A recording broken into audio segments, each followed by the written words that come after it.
예, 오늘은 요한복음을 시작하는 날입니다. 그래서 요한복음 서론을 통해서 함께 은혜 받는 시간 되기를 바랍니다. 그래서 오늘은 요한복음에 대한 서론 부분입니다.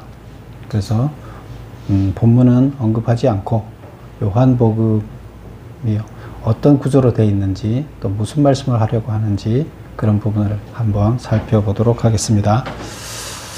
자, 요한복음은 누가 썼을까요? 요한. 예, 거기 보면 사도 요한은 12제자 중에 이제 사도라는 것은 제자라는 뜻이죠. 그래서 사도 요한은 12제자 중에 한 명이었다. 그리고 그 다음에 기록한 장소는 거기 어디라고 나와요?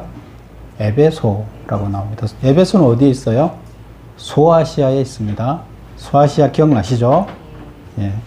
그래서 로마 시대 때 가장 큰 도시, 이 4대 도시 중 4번째 도시였어요, 여기가. 그러면 그 로마 제국이 통치하고 있을 때 가장 큰 도시 첫 번째가 어디였을까요? 한번 맞춰보세요. 첫 번째가 어디였을까요? 로마겠죠. 두 번째는 어디였을까요? 두 번째는 이집트의 이집트 지역에 있었어요. 그 이집트에서 그 지중해 해변 쪽으로 있었죠.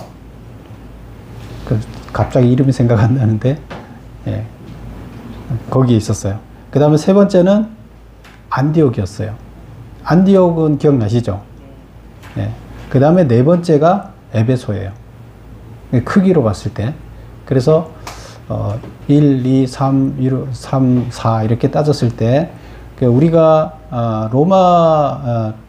로마는 뭐 잘 알고 있었고, 그 다음에 안디옥은 사도 바울이 선교를 시작했던 지역이죠.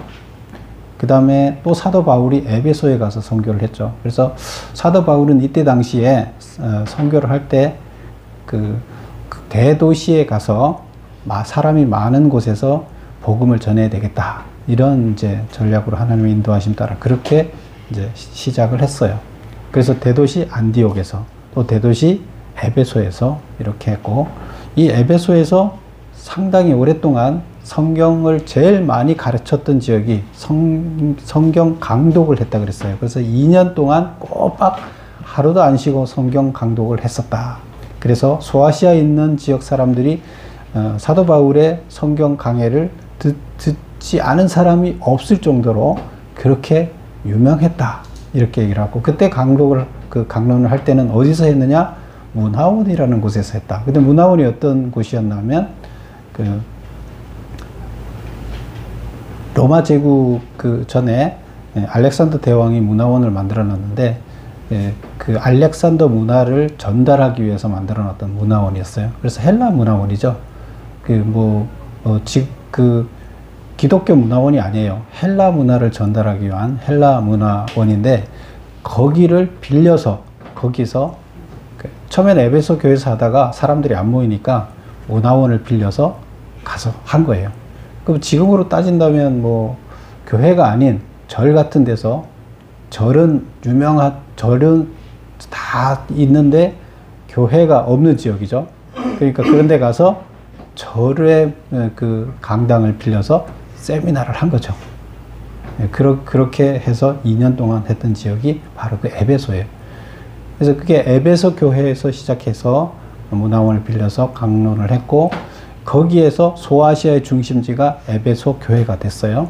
그리고 그 에베소에 나중에 바울은 개척을 해놓고 계속 이제 다른 사람을 맡기고 떠났죠. 그리고 거기에 와서 담임 목사를 오래 했던 사람이 사도 요한이에요. 그래서 에베소 교회에서 오랫동안 목회를 하면서 거기에서 그런데 그 에베소 지역은 사도 바울이 성경을 제일 많이 오랫동안 강론을 했던 지역이고, 헬라 사람들한테 하나님의 복음을 전한 지역이라서 사도 바울의 사상이 깊이 배어 있는 지역이에요.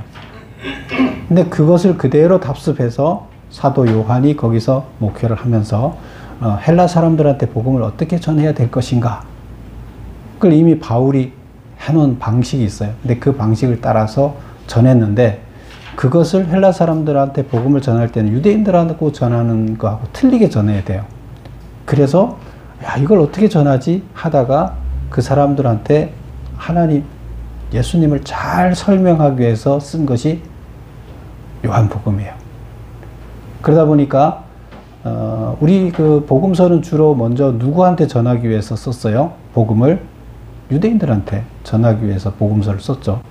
그래서 뭐 마태, 마가, 누가 우리 성경에 나오는 이런 책들은 유대인들한테 예수님, 하나님의 아들인 예수님을 유대인들이 믿지 않았죠. 하나님의 아들로 인정하지 않았죠. 그래서 하나님의 아들이라는 것을 전하기 위해서 쓴 것이고, 그 다음에 여기에서는 헬라 지역, 에베소 전혀 그 하나님을 알지 못하는 지역에 가서 하나님을 전할 때, 유대인들한테는 구약을 얘기하면서 얘기하면 되지만, 여기 가서는 구약을 얘기하면서 얘기하면 그 사람들이 구약을 알아요, 몰라요? 몰라요. 유대인들은 구약을 다 아니까 설명이 쉬워요. 근데 여기는 설명을, 구약을 가지고 아무리 얘기해도 구약이 뭔데, 뭐 아브라함이 뭔데, 하나님의 계약이 뭔데, 율법서가 뭔데 몰라요. 그러면 그들의 입장에 맞춰서 설명을 해야 돼요. 그래서 쓴 것이 이 요한복음이다. 그리고 이때는 시기적으로 봤을 때 요한이 책을 쓴 게, 사도 요한이 책을 쓴 게 이 요한복음 말고 또 있죠. 뭐가 있어요? 요한계시록. 그 요한계시록이 지금 맨 마지막에 지금 쓰여진 책이죠. 근데 그 앞전에 바로 쓰여진 책이 무슨 책이냐? 요한복음이에요. 그럼 우리 그 복음서 중에서 나중에 쓰여진 거죠. 그래서 이거는 90년대, 요한계시록이 96년도에 반모섬으로 갔기 때문에 그 이전에 쓰여졌을 것이다. 그래서 정확한 연도는 나와 있질 않아요. 그러나 96년 이전이다. 그래서 90년대로 이렇게 보고 있습니다. 그래서 AD 90년경에 예수님이 AD 30년경에 돌아가셨으니까 33년, 뭐 한 60년 후가 되는 거죠. 예수님 돌아가시고. 그래서 요한이 기록을 했고, 에베소에서 기록을 했고, 기록 연대는 약 90년대쯤 된다. 그 다음에 두 번째, 요한복음의 기록 목적은 뭐냐? 예수께서 하나님의 아들 그리스도이심을 믿어 생명을 얻게 하려 하심이라. 자, 이거는 다 같이 한번 보겠습니다. 요한복음 20장 31절 한번 보세요. 요한복음 20장의 요한복음 거의 끝이죠. 요한복음이 21장까지 있죠. 그래서 요한복음 20장 31절 다 같이 한번 읽어볼게요. 찾으셨어요? 다 같이 시작. 오직 이것을 기록함은 너희로 예수께서 하나님의 아들 그리스도이심을 믿게 하려 하며 너희로 믿고 그 이름을 힘입어 생명을 얻게 하려 함이라. 왜 기록했다고요? 예수께서 하나님의 아들 그리스도, 메시아, 그리스도는 메시아라는 뜻이죠. 하나님의 아들 그리스도이심을 믿게 하려. 예수님이 하나님의 아들이야. 그리고 우리를 구원하러 구세주인 메시아야. 근데 유대인들이 믿었어요? 안 믿었어요? 원래? 안 믿었어요. 근데 이방 사람들은 뭐 메시아가 뭔지 뭐 전혀 모르니까 황당하죠. 가서 전하려 그러면. 그래서 어쨌건 지금 이 책을 왜 기록하느냐? 사람들한테 예수님이 인간을 구원하러 오신 메시아다. 하나님의 아들이다. 그것을 전달하고, 그래서 그 사람들이 그거를 믿어야 되겠죠. 일단은 예수님을 믿어야 돼요. 그걸 하나님의 아들인 것을 믿고 받아들여야 돼요. 하나님은 뭐예요? 참신, 한 분인 참신이에요. 이 우주를 창조하신 참신, 우리 모두를 창조한 참신, 그분이 아들을 보내서 우리를 구원하러 왔다. 근데 그걸 믿고 나서 우리가 구원을 얻을 수 있어요. 그래서 우리를 믿고 구원을 얻게 하기 위해서 이 책을 썼다. 이렇게 기록을 하고 있습니다. 그 다음에 이제 두 번째 보세요. 2번. 두 번째는 그 빨간 밑줄 친 것만 다 같이 한번 읽어볼게요. 시작. 영지주의자들의 잘못된 이론을 교정하기 위해서 기록하였다. 영지주의자, 이때 당시에 영지주의자가 이단이었어요. 지금도 뭐 우리 이단 뭐 다 뭐뭐 이단이라는 거 알고 있죠. 근데 이때 당시에 영지주의자들은 그 유대교가 이때 그 뭐 활성화가 좀 많이 돼 있었죠. 근데 그때 영지주의자들 때문에 복음을 전하기가 어려웠어요. 이단들 때문에. 뭐 지금도 그런 경우가 흔히 있죠. 근데 그러면 이 영지주의가 뭐냐? 지식을 사랑한다. 영적 지식을 사랑한다. 뭐 그런 뜻이에요. 근데 이 사람들의 단점이, 이 사람들의 문제가 뭐였을까요? 영지주의 문제가 뭐였을까요? 네, 크게 우리는 일단 다른 거 다 떠나서 영지주의는 일원론, 이원론이 있는데 일원론이었을까요? 이원론이었을까요? 예, 이원론이었어요. 이들이 이원론이에요. 자, 그러면 일원론, 이원론이라는 건 뭘 말할까요? 뭐를 가지고 일원론, 이원론 얘기할까요? 이 온 우주가 창조됐을 때 이 창조의 근본이 뭐냐는 거예요. 창조의 근본이 하나다고 보는 게 이론이에요. 그럼 창조주 한 명이면 일원론이 이원이에요. 창조주가 한 명이라고 믿으면 이원론이에요. 근데 창조주가 둘이라 생각하면 이원론이에요. 그러면 이원론자들은 창조주를 어떻게 두 종류로 생각했을까요? 예, 악한 창조주가 있고 선한 창조주가 있다. 그래서 선악이 존재하는 거다. 이렇게 봤어요. 그래서 악한 창조주가 따로 있고 선한 창조주가 따로 있어서 근본이 둘이다. 악과 선의 근본이 틀리다고 봤어요. 그러니까 이게 이원론이에요. 그러면 우리는 이원론이 맞아요? 이원론이 맞아요? 하나님이 악한 하나님 따로 있고 선한 하나님 따로 있어요? 아니죠. 우리는 하나님 한 분이에요. 이 우주를 창조한 모든 것을 창조한 근원은 하나님 한 분이에요. 그러면 우리는 이원론이에요. 그래서 이원론, 이원론은 바로 이걸 가지고 따지는데, 근데 이 이원론을 주장하는 사람들은 왜 이원론을 주장했을까요? 선한 신이 어떻게 악을 창조하느냐. 정말 그 선한 사람이라 그러면 악을 행할 수 없다는 거예요. 신이 정말로 선한 신이 있다 그러면 어떻게 우리를 해코지하는 악을 만들어낼 수 있느냐. 이렇게 이제 보는 거예요. 그럴듯하죠? 정말로 선한 신이라 그러면 선한 사람을 만들어내지 악한 사람을 안 만들어내는 거예요. 아버지가 선하면 자식을 선하게 교육시키는데 악한 아버지 밑에 악한 자식이 자란다. 뭐 이런 식이죠. 그래서 하여튼 여러분은 맞을 것 같아요? 틀릴 것 같아요? 그래서 이때 이렇게 주장하는 사람들이 이 영지주의인데, 이 영지주의 때문에 사람들이 다 영지주의에 많이 쏠려갔어요. 그러면서 헬라 철학은 영지주의예요. 헬라 철학은 영지주의이기 때문에 헬라 쪽에 접근해 있는 사람들은 다 이원론이에요. 근데 지금 이때 당시에 로마를 지배하고 있던 것은 헬라 철학이 지배를 했을까요? 유대교의 종교가 지배했을까요?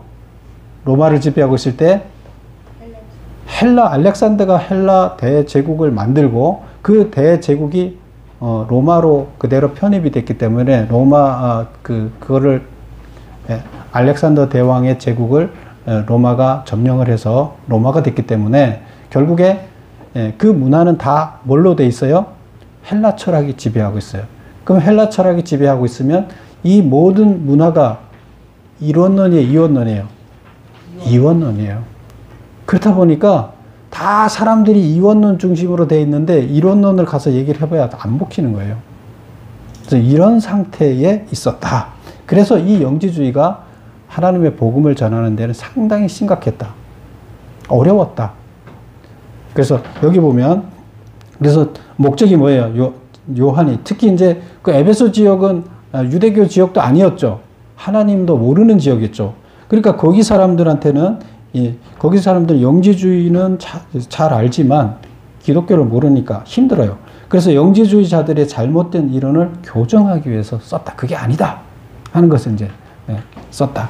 자, 그럼 메모를 보겠습니다. 그들은 이원론에 따라 그리스도가 악한 육신을 입고 올 수 없다고 주장했다. 왜 그렇게 주장할까요? 이원론에 따라서, 이원론이니까 그리스도가 선한 그리스도라면, 메시아라면, 메시아가 우리를 구원하기 위해 온다면 선한 분이잖아요. 선한 분인데 우리 육체나 물질은 다 그 이원론에서 악하다고 봤어요. 우리 육체 악, 우리의 영은 선. 그래서 우리의 영은 선에 속하고 우리의 육체는 악에 속한다. 물질은 어디에 속한다? 악에 속한다. 그러면 선한 하나님이 어떻게 악한 육체를 입고 올 수 있느냐? 하나님의 아들이 육체를 입고 이 세상에 왔다는 것은 말이 안 된다. 이원론을 믿으니까. 이해하시죠? 네. 그래서 그들은 예수님이 육체를 입고 오면 잘못됐다는 거예요. 그거는 참신이 아니라는 거예요. 안 믿겠다는 거죠. 그러면 그거를 바꿔줘야 되죠. 그 생각을 바꾸기 전에는 전도하기 어려운 거예요. 그래서 여기서 그들은 이원론에 따라 그리스도가 악한 육신을 입고 올 수 없다고 주장을 했다. 그러나 요한은 예수께서 육신을 입고 오셨고 인간과 동일한 감정과 성장 과정을 거치면서 죽으셨음을 밝히셨다. 그래서 우리는 영혼과 육체가 다 하나예요. 이거는 영혼은 선하고 육체는 악하고 이게 아니에요. 다 하나예요. 이거를 이론론이기 때문에 하나님이 오셨을 때 육체를 입은 것 자체가 육체가 악이기 때문에 입을 수 없다. 이거 말이 안 되는 거예요. 하나님의 거룩한 영이 임하면 어떻게 돼요? 다 선하게 되는 거예요. 그래서 이 생각을 바꾸기 위해서 이 책을 썼다. 그 다음에 3번 보겠습니다. 요한복음의 특징은 뭐냐? 요한복음 특징을 뭐 많은데 세 가지만 요약을 해놨어요. 첫 번째 밑줄 친 거 다 같이 한번 읽어볼게요. 시작. 헬라인의 입장에서 예수님을 설명해주고 있다. 예수님을 유대인한테 설명하듯이 하면 못 알아들어요. 예수님을. 그들은 이미 율법을 알고 있기 때문에 그들의 방식의 설명을 하도 쉬운데 이들한테는 이들이 알고 있는 용어를 통해서 예수님을 설명을 해야 돼요.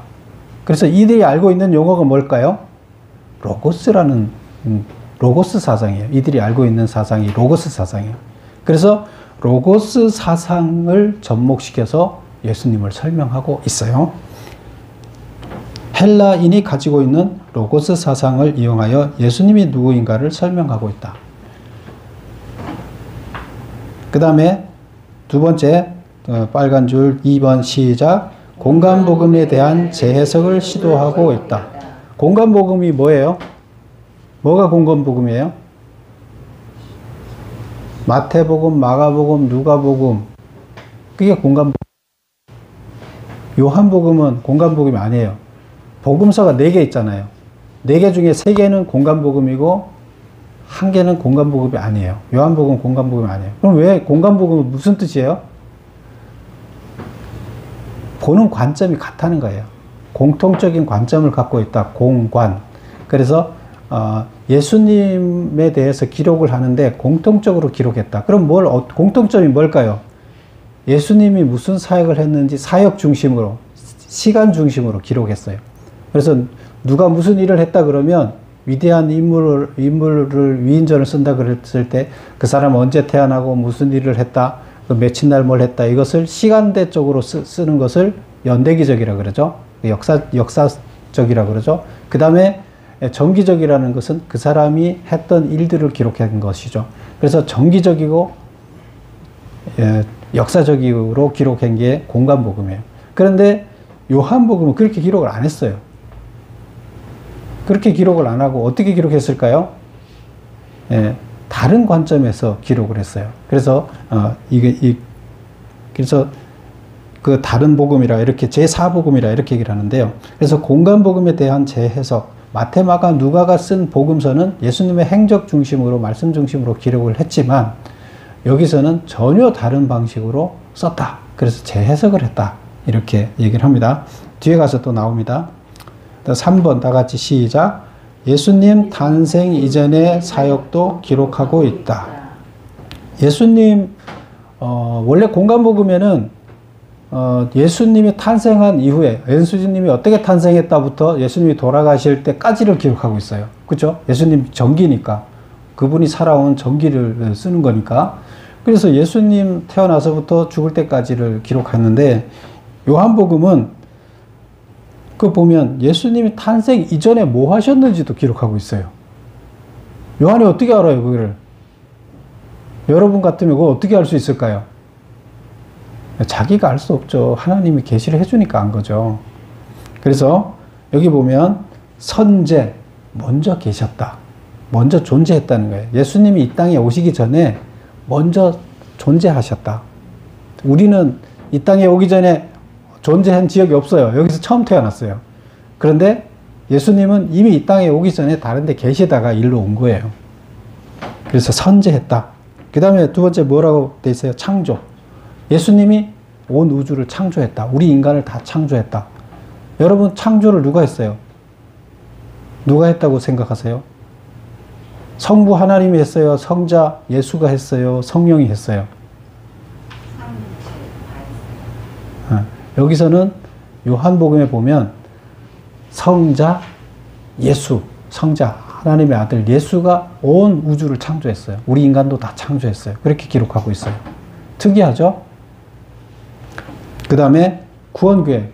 구원계획을 하나님이 짰을까요? 예수가 짰을까요? 예수가 다 구원계획을 짰어요. 그리고 직접 와서 그 구원을 실천했어요.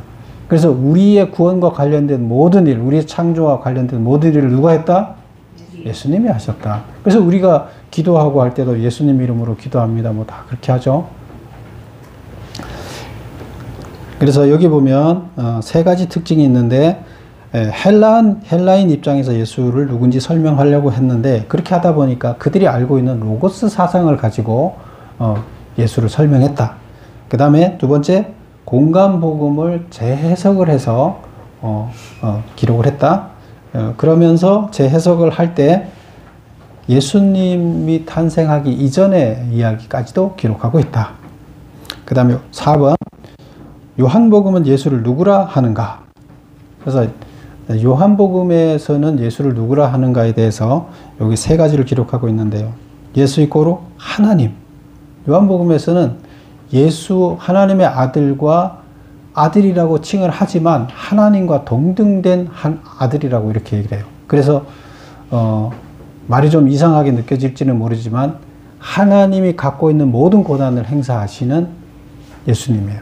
그래서 우리는 참신, 창조한 참신, 최고의 신, 그 하나님과 이 땅에 우리를 구원하러 온 그 하나님의 아들이라고 하는 예수를 동일한 고난을 가진 분으로 인식하면 된다. 그 다음에 두 번째, 예수님은 천지의 창조자다. 우리 모두를 창조했다. 그리고 그 모든 창조물은 창조자의 그 사람의 성품이 드러날까요? 안 드러날까요? 예, 그 사람 스타일로 만든 거예요. 온 우주의 만물을 우리 인간들을 누구 스타일로 만들었다? 예수님 스타일로 만들었다. 그게 창조자가 드러나는 거예요. 근데 우리가 예수님 스타일로 만들어놨는데 그대로 우리가 예수님을 드러내야 돼요. 그게 온 우주의 만물들은 자기 스스로의 의지를 판단력을 갖고 있지 않는 모든 만물들은 그대로 드러내요. 때가 되면 뭐하고 하나님을 그대로 드러내요. 꽃피우고. 그런데 우리 인간들은 자기 생각에 따라서 예수님이 우리를 만든 대로 예수님을 드러내 보이지 않고 자기 욕심을 드러내 보이려고 사는 게 문제가 되는 거예요. 그 다음에 이제 세 번째가 뭐예요? 예수님은 로고스다. 그래서 이 로고스라는 말이 이들이 이 헬라 사상의 최고의 가치를 뭐라고 하냐면 로고스라고 해요. 근데 로고스가 뭐냐 하면 그 메모를 보면 우주 만물의 생성 소멸을 규정하는 원리다. 모든 우주 만물들이 만들어지고 없어지고 하는 최고의 가치를 로고스라고 얘기를 해요. 법칙, 최고의 이치, 법칙이에요. 그래서 그것을 헬라 철학에서는 온 우주 만물들이 생성되고 만들어지는 최고의 법칙, 이치, 이것이 도, 뭐 이렇게 표시하는데 이것이 로고스다 이렇게 얘기를 해요. 그래서 그들이 알고 있는 로고스, 그러면 이거는 어떤 진리라는 뜻이죠. 최고의 진리다 그런 뜻이에요. 그래서 최고의 진리가 로고스인데 걔들이 갖고 있는 그 로고스를 어떻게 말하냐면 요한은 니네가 알고 있는 최고의 그 로고스가 무슨 뜻이냐면 말하다는 뜻이에요. 그 말씀이라는 뜻이에요. 그 로고스가 진리가 문자로 기록된 진리다 이런 뜻이에요. 결국에 말로 표현할 수 있는 진리다. 그러니까 그 진리가 말씀이다 이렇게 우리는 여기서 해석을 하는데 로고스를 말씀으로 해석을 한 거예요. 그리고 예수님은 온 우주를 창조하실 때 말로 창조했고 모든 걸 말로 다 하셨다. 그래서 말씀이 육신이 되어서 이 땅에 왔다. 예수님은 존재할 때 말씀으로 처음에 존재했다. 그 말씀으로 존재한 예수님이 인간의 육체를 입고 우리를 구원하셔서 이 땅에 왔다. 그래서 말씀이 육신이 됐다. 이렇게 표현합니다. 그래서 말씀의 육신을 입어서 이 땅에 왔기 때문에 예수님은 말씀이다. 그럼 말씀과 니네가 얘기하는 로고스랑 그 진리가 문자로 되어 있는 말씀이라고 그러니까 그거랑 우리가 말하는 예수님 말씀이랑 같은 거다. 이렇게 설명을 하면서 똑같지는 않아요. 틀려요. 따지면 틀린데 그런데 그들한테 설명을 할 때는 이렇게 해야지 알아듣는 거예요. 니들이 최고의 진리라고 따지고 있는 이치, 최고의 그 가치가 바로 니네가 진짜 그 최고의 가치를 막연하게 알고 있었지. 그거 내가 가르쳐 줄게. 진짜 그게 예수님이야. 그 니네가 믿었던 그 최고의 가치 그것이 말씀이 예수님이야. 이분이 말씀으로 존재했던 분이야. 그러니까 네가 최고의 가치라고 생각하는 건 바로 육신을 입고 온 그 말씀이 육신을 입고 와서 예수님으로 이 땅에 온 거야. 이렇게 이제 설명을 하는 거예요. 그러니까 니네가 지금 믿어왔던 그대로 믿되 그게 이 땅에 온 말씀이 이 땅에 온 예수님이 지금 이분이라는 것만 알면 돼. 이렇게 설명을 해줘요. 그래서 그 사람들은 자기들이 믿던 대상을 바꾸지 않아도 돼요. 자기들이 최고의 가치라고 믿었던 그것을 믿지 않으면서 그분이 확실한 이분이 드러난 그 로고스가 예수님이구나 이렇게 이제 이해하게끔 해서 그대로 받아들이게 흡수하게끔 했어요. 좋은 방법 같아요? 나쁜 방법 같아요? 좋은 방법이에요. 니네가 다시 말하면 니네가 믿고 있는 신이 이분이야. 니네 봤어? 니네 신 못 봤지? 이분이야 보여줄게 이렇게 얘기하는 거예요. 그래서 그것을 그들이 말씀을 얘기를 했기 때문에 로고스가 말씀이라는 뜻이에요.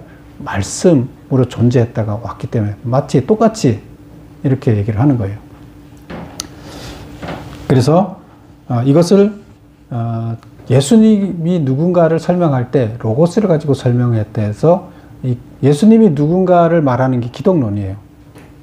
그래서 로고스 기독론이라 이렇게 얘기를 해요. 요한복음은 로고스 기독론으로 기록이 됐다. 이렇게 얘기를 합니다. 5번 요한이 공간복음에 대한 재해석을 행하게 된 배경은 이거는 제가 아까 처음에 설명을 잠깐 드렸는데 쭉 읽어보면 이해갑니다. 읽어볼게요. 헬라인들은 만물을 지배하는 이치 법을 로고스라고 칭하였다. 요한은 로고스가 곧 말씀, 즉 예수라고 설명을 하고 있다.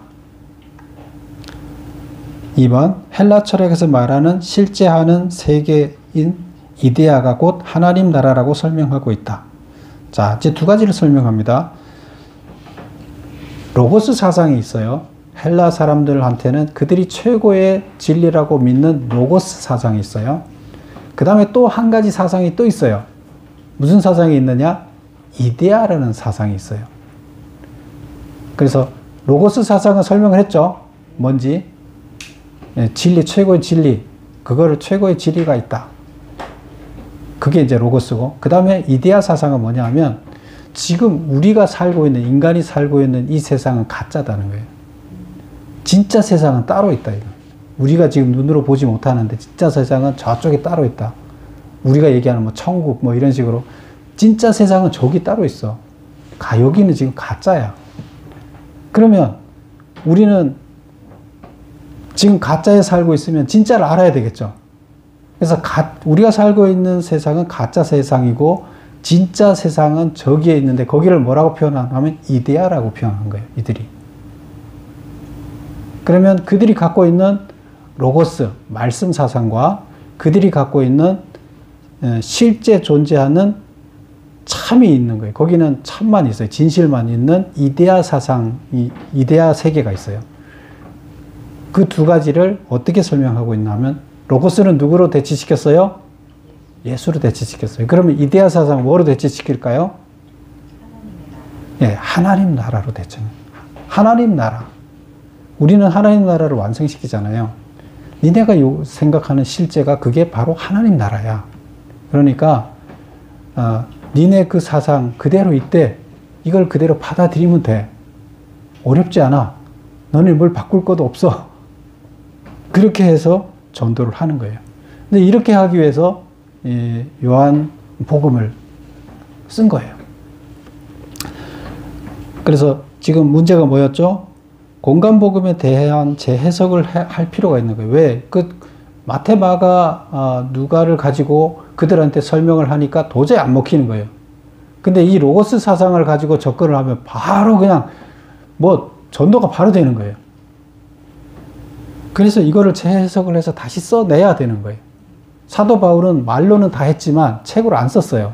사도 바울은 계속 전도하고 다니게 돼요. 근데 그것을 이미 말을 다 해서 그들한테 전달됐던 이미 사도 바울은 그거에 대해서 그들과 강론을 하면서 이런 세계를 다 열었어요. 그걸 어떻게 알 수 있나 하면 사도 바울의 서신서에 이 내용이 다 녹아 있어요, 이미. 근데 그것을 다시 복음서를 가지고 재해석을 하는 방식으로 기록을 해낸 게 요한복음이에요. 그러면 사도 바울이 먼저 거기에 대해서 이미 성경 강론을 하면서 다 해석을 해냈다는 거죠. 그들한테 접근을 시켜서 이해를 시켰다는 거예요. 근데 그것을 문자적으로 정형화를 시킨 것이 요한이 한 요한복음이다. 이렇게 보면 사도 바울이 강론할 때 이미 설명을 했던 내용이기 때문에 사도 바울은 원래 태생이 뭐예요? 어느 나라 출신이에요? 신분이 어디예요? 로마 사람이에요. 소아시아 지역에 있었지만 그 부모가 로마 그거기 때문에 로마 사람의 신분을 갖고 있었어요. 그리고 이 헬라 문화, 소아시아 지역이 헬라 문화 지역이기 때문에 그 헬라 문화를 알아요, 몰라요? 알아요. 그래서 헬라 문화도 알고 또 유대교의 율법에 대해서 최고의 스승 가말리알 밑에서 배웠기 때문에 유대교 율법을 최고 잘 알아요. 그러면 두 개의 철학, 두 개의 문학을 접목시켜서 이 설명을 할 수가 있을까요? 없을까요? 있어요. 그래서 그거를 왜 하나님께서 사도 바울을 써서 소아시아 전도를 하게 했을까요? 그들을 잘 알고 있기 때문에 그들한테 이렇게 접근할 수 있었기 때문에 한 거예요. 그리고 그 문화를 그대로 해석해냈던 것을 요한이 가서 문자로 기록을 해서 결국 이 문자를 해야 사람들한테 이 책을 줌으로 인해서 그들이 복음을 받아들일 수 있기가 쉬워지겠죠. 그 작업이 이루어졌던 겁니다. 그래서 그 5번에 3번을 보면 지금 그 두 가지 철학을 두 가지가 있었다. 3번 헬라인이 신봉하는 로고스 사상과 이데아 철학의 본질이 예수님과 예수님이 통치하는 하나님 나라라면 이들은 복음을 받아들이지 않을 이유가 없다. 그래서 그들이 알고 있는 이미 사상, 로고스 사상과 이데아 사상이 예수와 하나님 나라로 대체되면 자기들이 뭐 바꿀 것도 없어요. 그냥 그게 그분이었어? 잘 몰랐었는데 그분이었어? 이렇게 그냥 믿으면 되는 거예요. 그래서 그들은 이걸 안 받아들일 이유가 없는 거예요. 이렇게 설명하니까 다 받아들이게 되는 거예요. 이해가 가죠? 반드시 그러면 이거를 문자화로 써서 이해하게끔 하려고 그러면 복음서를 재해석을 해서 그들한테 전달을 해야 되는 거죠. 그게 쉬운 거죠. 6번 보겠습니다. 신약 성서의 재해석 역사는 어떻게 되는가? 그래서 우리가 재해석이라는 게 필요해요? 안 필요해요? 이렇게 보면 필요해요. 그러면 재해석이 어떻게 이루어졌느냐?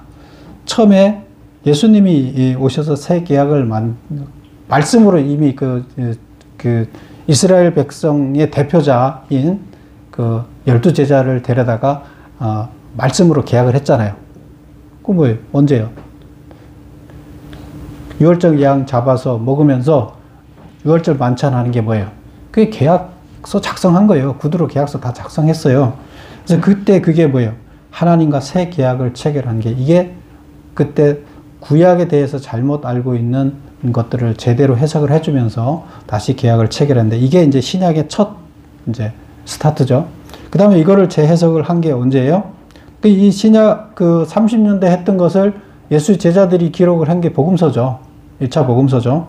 근데 그 복음서가 기록은 나중에 됐지만, 문서는 나중에 만들어졌지만, 실제로 이미 그 복음서는 이미 앞전에서 있던 일을 기록한 거니까, 이 30년대 복음서가 이미 문자화는 안 됐지만 형성이 됐다고 보면 되는 거죠.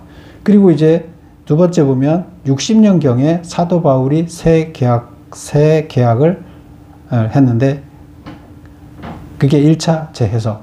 사도 바울이 한 50 몇 년도부터 그 안디옥에서 그 소아시아 지역을 해서 쭉 전도를 1, 2, 3, 4차까지 로마까지 가는 전도를 했죠. 그래서 전도 여행을 했는데, 이때 계속 전도를 하면서 쓴 책들이 서신서죠. 그래서 신약의 반을 차지하고 있는데요. 바울이 쓴 책이, 이 책이 먼저 나왔어요. 먼저 기록이 됐어요. 이게 먼저 기록된 다음에 문자화는 마가복음, 마태복음, 이거는 오히려 사도 바울의 서신서보다 늦게 기록이 됐어요. 복음서가. 먼저 사건이 있었지만 책으로 기록된 것은 제일 먼저가 누구께 됐다고요? 사도 바울의 서신서 재해석 책이 먼저 기록이 됐어요. 문자화는. 그러고 나니까 이제 제자들이 자기들이 죽기 전에 예수님의 행적을 기록해야 되겠다 해서 기록해서 복음서를 이제 요 서신서 이후에 기록을 했는데, 근데 실제적으로 기록은 나중이지만 있었던 사건은 30년대로 이제 보는 거죠. 예수님이 있을 때. 그리고 그 내용을 재해석한 것이 사도 바울의 서신서고, 그 다음에 사도 바울의 서신서가 1차 재해석이었다면 요한복음은 이제 90년대에 2차 재해석이 된 것이다. 이렇게 볼 수가 있습니다. 그러면 결국에 복음서의 최종 재해석 문서는 뭐예요? 요한복음이 되는 거죠. 이해하시겠죠? 7번 보겠습니다. 공간복음은 마태, 마가, 누가라 그랬죠? 요한복음은 각각 어떤 관점에서 기록됐나? 공간복음은 역사적, 정기적.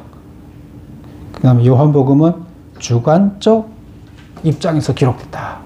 이것은 자기 생각, 내가 전달하고자 하는 이야기가 있어요. 요한이. 전달하고자 하는 이야기를 예수님의 행적 위주로 쭉 기록을 해 나가는 게 아니고, 자기가 이걸 내가 말하려면 예수님의 행적 요걸 갖고 와야 되겠네? 요거 갖다가 여기다 넣어서 예를 들어야 되겠네? 이런 식으로 갖고 왔어요. 필요한 것만 뽑아내서 설명을 하게 됩니다. 그래서 기록하게 됩니다. 그래서 요한 복음에서는 하나님의 아들이라는 것을 증명하기 위해서 이적이 130가지 정도 예수님이 이적을 행했는데, 그 중에서 이적 행한 것을 7개밖에 기록을 안 했어요. 누가요? 요한복음에는 7개밖에 기록. 그래서 7대 기적밖에 기록 안 했는데, 그 중에 복음서에 기록이 돼 있는 것 2가지밖에 안 갖고 오고, 나머지 5가지는 복음서에 없는 기록들을 갖고 와서 썼어요. 어떻게 알아요? 예수님과 같이 있었는데 다른 제자들이 기록을 안 했는데 자기는 알고 있는 게 있잖아요. 그래서 7가지 중에 5가지는 복음서에 기록 안 된 걸 기록하고, 2가지는 다른 사람들이 알고 있는 걸 기록했어요. 그렇게 이제 조금 틀리게 기록했다.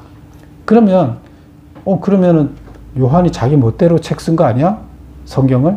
자기 생각을 그냥 막 쓴 거 아니야? 그럼 이게 성경으로 될 수 있어? 이렇게 생각할 수 있잖아요. 근데 아까 말씀드렸죠. 요한이 쓸 때 예수님이 탄생하기 이전에 뭘 했는지도 썼다 그랬죠. 근데 그걸 어떻게 알았다고요? 하나님이 계시를 해줬기 때문에 안 거죠. 그래서 제가 그 메모 가로해놓고 메모 썼죠. Q와 일치했기 때문에. Q가 하나님의 약자인데, 하나님과 생각이 일치한 상태에서 하나님의 생각을 받아서 그걸 계시라고 그래요. 하나님의 생각을 그대로 내가 나한테 전달해 준 그거를 하나님과의 일치가 된 상태에서 그것을 전달하는 거다. 그것을 메모한 거다. 기록한 것이다. 이제 그런데 우리가 객관적으로 보면 이 객관성이 떨어지는 거죠. 요한이 자기가 하고 싶은 거 골라서 한 거죠. 그러니까 우리는 주관적이다 이렇게 볼 수 있는데 공간복음 기록자들이 봤을 때는 굉장히 주관적인 거죠. 그런데 하나님의 뜻에 전달하고자 하는 뜻, 메시지가 이렇게 편집된 것이다. 이렇게 보면 되겠습니다. 8번.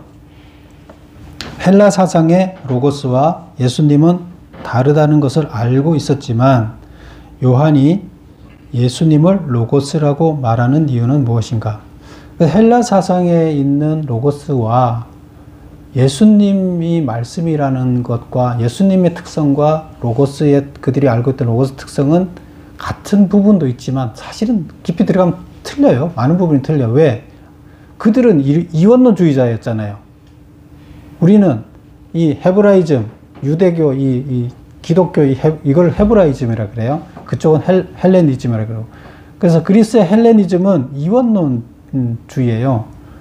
그런데 이원론 철학하고 이론론하고 같을 수가 없잖아요. 틀려요.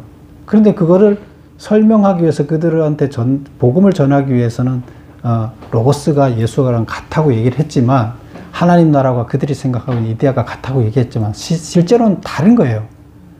그럼 우리는 다른 것을 이 요한은 알고 있어요, 없어요? 알고 있어요. 근데 알고 있는데 필요성에 의해서 그렇게 썼어요. 근데 문제는 뭐냐면 오늘날의 기독교인들이 목회자를 비롯한 많은 우리 기독교인들이 헬레니즘, 헤브라이즘이 아니라 원래 하나님 사상, 이론론사 중심이 아니라 헬레니즘에서 주장하던 그들의 로고스 사상의 그 이원론 사상을 그대로 교회로 끌고 들어왔다는 게 문제가 되는 거예요. 지금도 많은 교회들이 성경 해석할 때 이원론주의를 가지고 해석을 하고 있어요. 그때부터 지금까지 계속요. 왜 그랬을까요? 그 그리스가 온 세계의 철학의 중심이 됐고요. 지금 철학의 그 기본 사상도 다 그 철학이 뭐예요? 그리스 철학이 소크라테스, 아리스토텔레스 그 철학의 그 가장 원시 창조자들이잖아요. 그들 철학이 지금 세계 철학의 역사를 장악하고 있기 때문에 이 인류의 모든 이 흐름이 이원주의로 지금 가고 있어요. 그리고 로마 시대를 지내면서 강국들이 다 이원주의 사상을 가지고 전파를 했고 지금 책이라든가 이런 것도 다 그런 것을 기초로 한문이 만들어져 있다 보니까 기독교 책들도 거의 대부분 이 잘못된 영지주의 사상을 받아들여서 이원론적으로 쓰고 있고 성경 해석할 때도 그렇게 함으로 인해서 성경을 잘못 해석하고 있다는 게 문제예요. 그래서 요한복음을 얘기하면서 우리가 이 두 가지 이원론과 이론론에 대해서 제대로 이해를 해야만 돼요. 요한이 왜 그렇게 했고 잘못하면 이원론이 맞나 보다. 요한도 받아들였으니까 이렇게 지금 그냥 공부를 안 하면 그렇게 되는 거예요. 그래서 그냥 잘못 가는 거예요. 근데 지금은 이게 무슨 말인지 잘 모르지만 하나씩 그런 부분을 따져 나갈 때는 하늘과 땅 차이예요. 정반대예요. 성경 해석도. 그래서 그런 문제가 있다. 그래서 오늘날도 많은 교회들이 이원주의를 선택함으로 인해서 잘못된 길을 가고 있다. 이렇게 우리는 이해하면 되겠습니다. 그래서 여기서 보면 지금 알고 있어요. 틀리다는 걸 알고 있어요. 그런데 그렇게 쓴 이유는 1번 헬라인의 신관을 교정하려는 의도에서였다. 그래서 일단은 믿게 하고 그 다음에 그러면 그 믿게 하면서 바꿔나가는 거예요. 예수를 받아들이게 한 다음에 근데 그게 조금 요렇게 교정을 해나가는데 교정을 어떤 식으로 하느냐. 2번 보세요. 헬라인들은 세상의 창조자인 신은 불완전하다고 보았다. 왜 불완전하다고 봤을까요? 헬라인들은 이 세상을 창조한 신이 있는데 그 신은 불완전한 신이라고 완전한 신이 아니다고 봤어요. 이 세상을 창조한 신은. 그러니까 신이 등급이 있다 그러면 1등급, 2등급 있잖아요. 그럼 완전한 신은 1등급이라 그러면 그 등급이 낮은 신이 있는데 그 신이 세상을 창조했다는 거예요. 이게 헬라주의예요. 근데 우리 기독교는 하나님이 불완전한 자예요? 하나님 완전한 자예요. 그게 유일한 자고 완전한 자고 절대자예요. 그 우리는 완전한 자인데 헬라에서는 불완전한 자가 만들었다는 거예요. 왜? 그 두 번째 보세요. 그 불완전한 세상을 만들었기 때문에. 세상이 지금 완전해요, 불완전해요? 완전하면 악이 없어야 돼요. 그쵸? 불완전해요.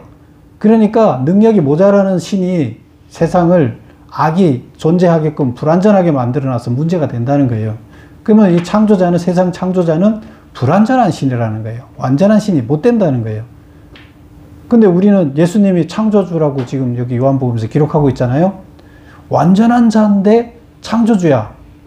그러니까 니네는 불완전한 자라고 믿는데 그게 아니야. 완전한 자가 창조했어. 이제 이렇게 가는 거예요. 그러니까 이걸 교정해 주려는 거예요. 그래서 즉 그들에게는 창조의 신은 로고스일 수 없다. 그들은 완전한 자일 수, 그래서 자기네가 믿는 로고스는 이 세상을 창조 안 했다고 보는 거예요. 그래서 이 세상이 어떤 세상이라고요?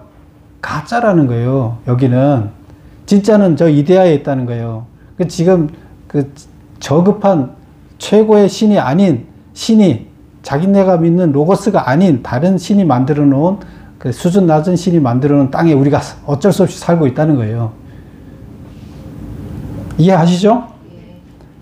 근데 요한이 봤을 때는 전혀 아니잖아요.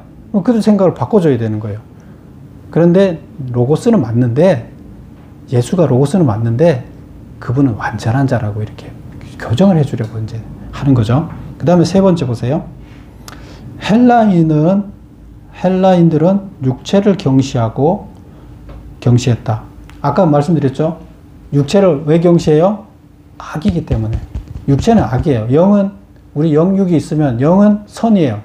육체는 악이에요. 왜요? 우리 이 육체 때문에 우리가 죄를 맨날 짓고 사니까, 육체의 욕망에 끌려서 죄를 맨날 짓고 사니까 이 육체는 악이에요. 이제 이렇게 본 거예요. 그래서 여기서 보면 헬라인들은 육체를 경시했다. 그런데 하나님이 육체를 입고 왔잖아요. 예수님이 육체를 입고 왔잖아요. 그러면 육체가 악이에요, 선이에요? 우리는 그거를 선으로 보는 거예요. 하나님의 영이 임했는데 악이 될 수가 없어요. 근데 그들은 정말로 참 신이 여기에 왔다, 구세주로 왔다 그러면 그는 육체를 입고 올 수가 없다는 거예요. 악이기 때문에. 그러면 지금 예수님이 육체를 입고 왔다면 그는 메시아일 수가 없다는 거예요. 그들 입장에서는. 그러면 그들 생각을 안 바꾸면 메시아를 받아들이겠어요? 안 받아들이겠어요? 안 받아들이죠, 그들은. 그 생각을 바꿔줘야 되는 거예요. 그래서 이런 거에서 설명을 해서 바꾸게끔 하는 작업을 했다.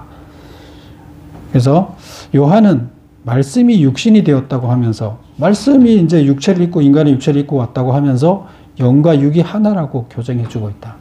그래서 영과 육이, 거룩한 영이 임하면 우리 육은 다 거룩해지는 거야. 이걸 가르쳐 주는 거예요. 지금 8번이 무슨 문제였어요? 8번이 헬라 사상의 로고스와 예수님은 다르다는 것을 알고 있으면서 요한이 예수님을 로고스라고 말하는 이유는 왜 그랬다고요? 그들의 잘못된 신관을 교정해 주려고 이렇게 했다. 자, 9번 보겠습니다. 헤브라이즘과 헬레니즘은 어떻게 다른가? 지금 뭐 쭉 설명을 하면서 많이 이해를 하셨을 건데요. 헤브라이즘은 어디 거라고요? 그리스 거. 그쵸? 맞아요?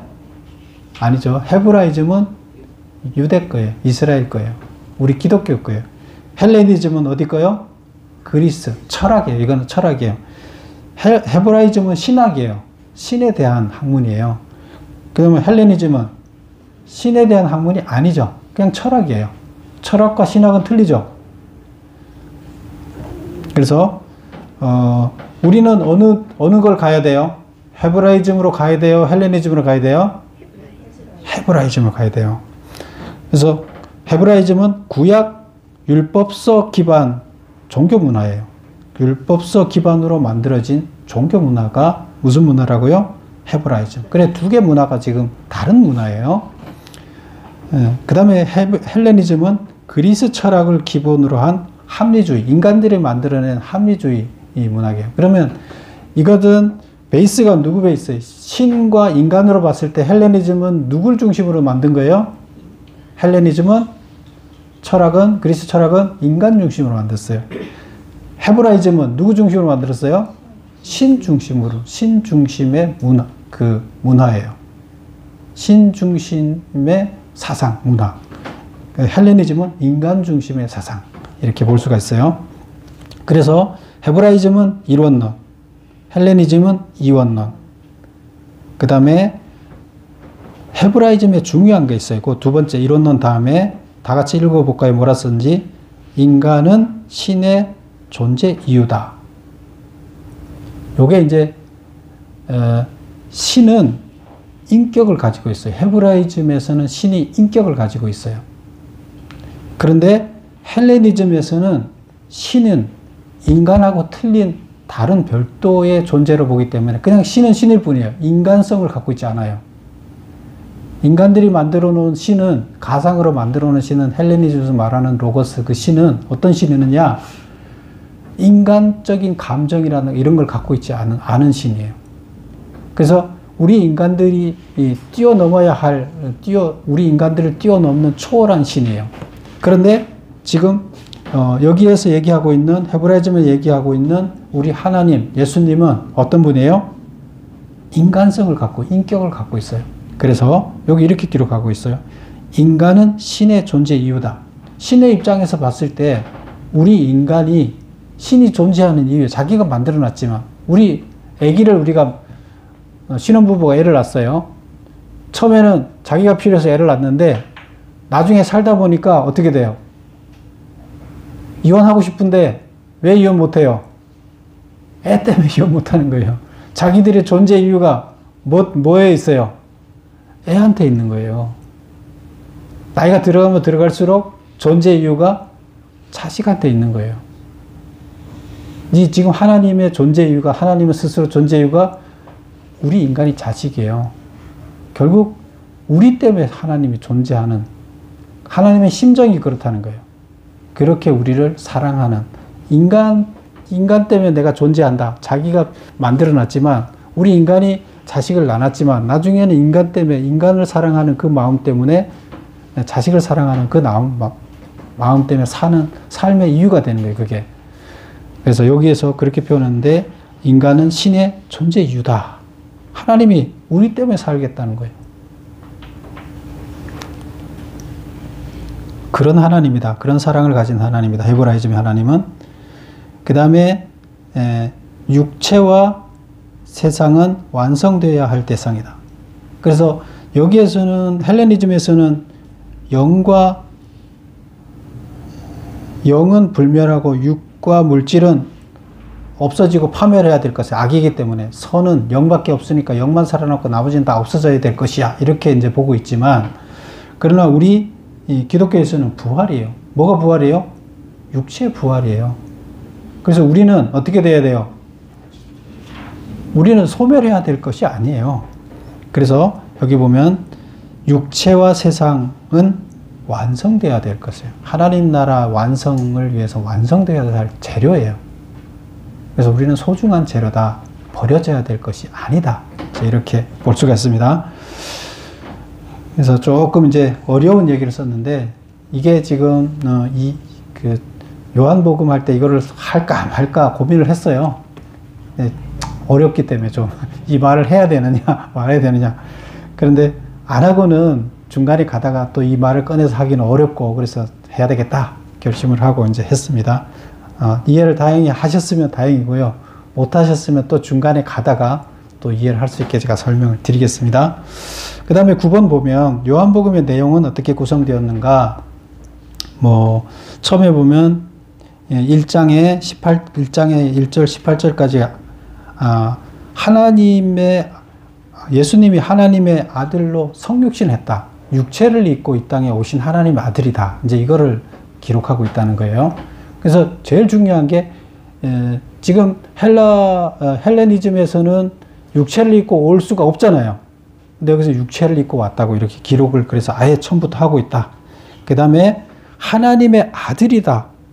그 다음에 아들에 대한, 그랬더니 그 다음에 이제 그 하나님의 아들이 이 땅에 왔을 때 이 땅에 있는 사람들이 하나님의 아들에 대해서 거부하는 내용들이 쭉 나오고요. 그 다음에 예수님이 그 교훈을 하는, 제자들한테 교훈하는 얘기가 나오고, 그 다음에 고난과 십자가의 죽으심과 부활 이렇게 나오는데, 뭐 요거는 뭐 중요한 거는 아니니까 대충 이렇게 형성되어 있다. 근데 여기서 특별한 거는 성육신을 강조했다. 이거를 이해를 하시면 됩니다. 그래서 오늘은 여기 핵심은 뭐냐면, 우리가 잘못 이해하면, 헤브라이즘을 잘못 이해하면 우리가 성경을 올바로 볼 수가 없다. 제대로 해석해낼 수가 없다. 잘못된 해석을 갈 수밖에 없다. 그런데 우리가 그게 왜 잘못됐는지, 뭐가 문제인지 모르고 가는 거예요. 근데 그거를 이해를 해야 된다. 이거를 제대로 뿌리를 알아야 돼. 원리를 알아야 우리가 이게 성경 해석이 바른지 틀린지를 찾아낼 수가 있다. 이런 말씀을 드리고, 교회도 앞으로는 헬레니즘이 지배하는 게 아니라 헤브라이즘의 식으로 성경을 해석해 나가야 된다 하는 것을 말씀드립니다. 기도드리겠습니다.